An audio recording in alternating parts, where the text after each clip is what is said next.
তোমার মায়ের হাতের এক লোকমা করে খানা তোমরা খেতে পারবে, আর বাকি আমি মুহাম্মদ বলছি, আমি নয় বরং আমার দুটো নাতি হাসান আর হোসাইন তিনজন মিলে অপেক্ষা করছি। এক লোকমা খানা তোমার মায়ের হাতে খাবে, দ্বিতীয় লোকমার খানাটা আমরা তিনজন, আমি এবং আমার হাসান হোসাইন তিনজনের সঙ্গে জান্নাতে খানা খাবে। একবার জোরে বলুন সুবহানাল্লাহ। জান্নাতে খানা খাওয়ার জন্য আল্লাহ রাসূল স্বয়ং মানে মুহাম্মদ রাহমাতকে বললেন। এই জন্য করে সেই জান্নাতের খানা বিশ্ব নবী জনাবে মুহাম্মদ রাসূলুল্লাহ সাল্লাল্লাহু আলাইহি সাল্লামের হাতে খাওয়ার জন্য আমরাও আমাদের জীবনকে উৎসর্গ করব, আমাদের মালকে উৎসর্গ করব, আমাদের সমস্ত কিছু থেকে বিশ্ব নবীর মহব্বত অন্তরে রেখে আমরা আজকের দিন উজাড় করে আমরা এই মাদ্রাসাকে প্রতিষ্ঠা রাখার জন্য, কোরআনকে হেফাজত রাখার জন্য আমরা একটু সাড়া দিতে পারবো বাপ? এই জন্য করে আজকের যারা বসে আছেন আমার মা ও বোনেরা, আপনারা পর্দার আড়ালে বসে আছেন, আমি আপনাদের ছোট্ট ভাই, কারোর বা সন্তানের সমতুল্য।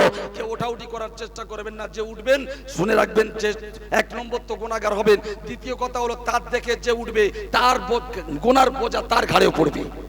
এই জন্য করে আপনারা কেউ ওঠাউঠি করার চেষ্টা করবেন না। যে উঠবেন মাদ্রাসার শত্রু হবেন, বিশ্বনবীর শত্রু হবেন, কোরআনের শত্রু হবেন এবং ইসলামেরও শত্রু হবেন।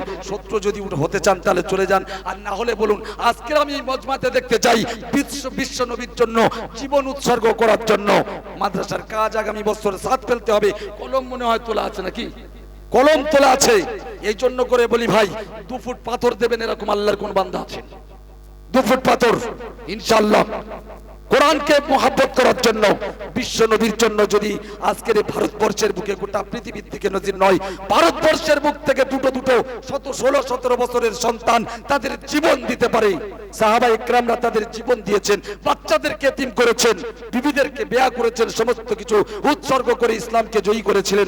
আজকের আমি একটুখানি প্রমাণ নিতে চাই, একটুখানি জানতে চাই যে আল্লাহর রাস্তায় শুধুমাত্র বিশ্ব নবীর ভালোবাসা বুকে আঁকলে রেখে একটুখানি হিকমত করে বলবেন যে পাথর দেওয়ার জন্য আল্লাহর কোন বান্দা আছেন?